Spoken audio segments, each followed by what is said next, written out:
स्वागत है आपका आज के इस खास एक्सप्लेनर में। सीधा मुद्दे पर आते हैं। 29 अप्रैल 2026। इस एक ही दिन में बिहार कैबिनेट ने पूरे 64 बड़े प्रशासनिक और नीतिगत फैसले पास किए।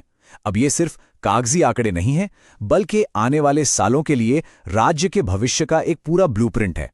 तो चलिए बिना किसी देरी के इन जटिल फैसलों को डिकोड करते हैं और देखते हैं कि बिहार का अगला कदम असल में कैसा होने वाला है।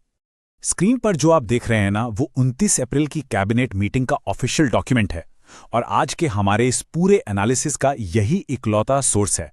मतलब यहां हम सिर्फ और सिर्फ उन्हीं तथ्यों की बात करेंगे जो सीधे राज्य के इन ऑफिशियल रिकॉर्ड से लिए गए हैं, एकदम ट्रांसपेरेंट और टू द पॉइंट। तो चलिए इसे डिकोड करते हैं। इन 64 फैसलों की लंबी चौड़ी लिस्ट को आसानी से समझने के लिए हमने इन्हें 5 मेन पिलर्स में बांट दिया है।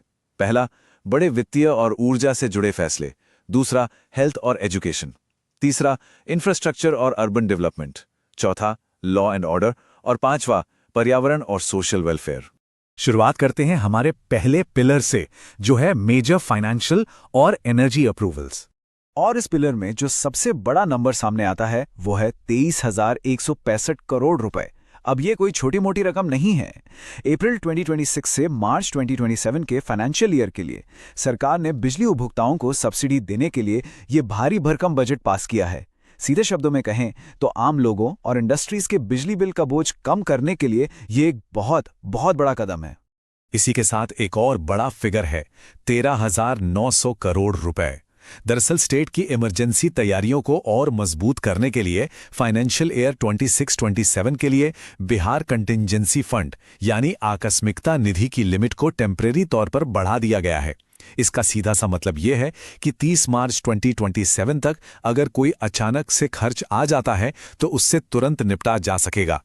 अब बढ़ते हैं दूसरे पिलर की तरफ, जहां फोकस सिर्फ पैसों से हटकर हेल्थ और एजुकेशन पर शिफ्ट होता है। इस हिस्से में जो बात सबसे ज्यादा इंटरेस्टिंग है वो ये कि फोकस सिर्फ नॉर्मल हॉस्पिटल्स पर नहीं है, बल्कि स्पेशलाइज्ड केयर पर है। जैसे पटना के गर्दनी बाग में ऑटिज्म से ग्रस्त लोगों के लिए एक नेशनल लेवल का सेंटर ऑफ एक्सीलेंस बनाया जा रहा है। कैंसर की रोकथाम के लिए एक नई कैंसर केयर सोसाइटी बनाई गई है। और हां, मरीजों के परिजनों के रुकने के लिए CSR फंड से विश्राम गृह भी बनेंगे। ये हेल्थ केयर को लेकर एक काफी मानवीय अप्रोच दिखाता है। एजुकेशन सेक्टर की बात करें तो यहां भी काफी एग्रेसिव एक्सपेंशन दिख रहा है।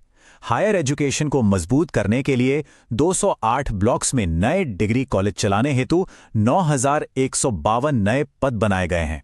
और सिर्फ कॉलेज ही नहीं, स्कूल लेवल की नींव पक्की करने के लिए हर ब्लॉक में एक मॉडल स्कूल डेवलप करने का फैसला लिया गया है, जिसके लिए पूरे 800 करोड़ रुपए पास किए गए हैं। चलिए अब रुक करते हैं हमारे तीसरे पिलर का, जो है इंफ्रास्ट्रक्चर और अर्बन डेवलपमेंट। कनेक्टिविटी को नेक्स्ट लेवल पर ले जाने के लिए पब्लिक प्राइवेट पार्टनरशिप मोड में 3 मेजर रोड प्रोजेक्ट्स को हरी झंडी मिल गई है। इनमें बिधपुर दिगवारा उत्तरी गंगापथ, सारण गोपालगंज 4 लेन हाईवे और बक्सर आरा मनेर रूट शामिल हैं। ये सब DBOFT टोल मॉडल पर बनेंगे। आसान भाषा में कहें तो प्राइवेट कंपनियां इन्हें बनाएंगी, ऑपरेट करेंगी और टोल से अपनी लागत वसूलेंगी।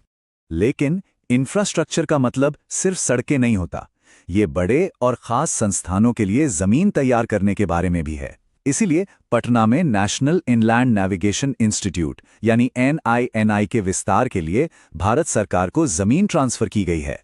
साथ ही निफ्ट पटना की स्थापना के लिए भी जमीन का लीज एग्रीमेंट पास हो गया है। इससे राज्य में स्किल्स और एजुकेशन के बिल्कुल नए रास्ते खुलेंगे। अब देखते हैं कि अर्बन डेवलपमेंट के मोर्चे पर यह चीजें कैसे आगे बढ़ती हैं। ई-गवर्नेंस लागू करने के लिए 119.9 करोड़ रुपए दिए गए हैं। साफ सफाई की बात करें तो नमामि गंगे के तहत पटना में सीवेज के काम के लिए 72.46 करोड़ रुपए मंजूर हुए हैं। और मुजफ्फरपुर को स्मार्ट सिटी बनाने के लिए सिटस 2.0 स्कीम में 93.75 करोड़ रुपए का इन्वेस्टमेंट हो रहा है। यह सब शहरों को और ज्यादा हाईटेक बनाने की तैयारी है। आते हैं हमारे चौथे पिलर पर।